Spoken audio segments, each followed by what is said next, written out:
So this is how it was built. We live in a very male-dominated, female-influenced world. Fair enough, right? We can all agree on that. And for whatever reasons that happened, men had to go out and kill and hunt and build the structures of the world while women were more nurturing, and they became more of an authority in that, and men became authority in what they became. It was for survival, right? And so if you subscribe to the notion that society is set up somewhat on our primitive impulses, that imbalance is what we're living with right now. Jeunesse, this soft kind of, is an organization that seeks to define women's power unencumbered by what men define it as. Fair enough. That's noble. That's purposeful. No one would argue with those content points.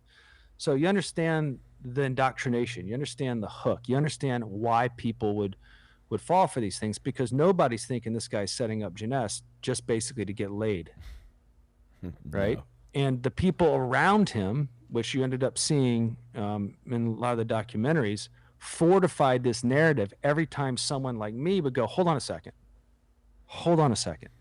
They told us he was celibate. So this persona was propped up that unless you were directly around him, you didn't see anything otherwise, which is what allowed him to gain influence over a lot of people, because there was a big conglomerate of people, mostly women, that fortified the narrative that he was this person. Now, it didn't come without, it's like, really? Like, not everyone was like, that's supposed to be an insensitive term, drinking the Kool-Aid, but I'm going to use it just because I think most people I think they get it. What we're talking about. No, not everyone went in going, yeah, sign me up. A lot of people were like, fuck that, I'm out, I've seen this before. A lot of people were like, you had to convince a little bit more. So it's a case-by-case thing.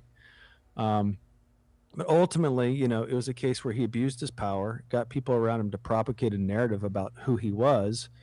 And when challenged, people like me were lied to by people I trusted and were friends with that I never would have thought happened. So that's what led to the ultimate DOS branding and all that stuff. It was a 10, 15 year for some people indoctrination. And then at a certain point, when the red flags came up, I kind of felt like I didn't challenge him anymore.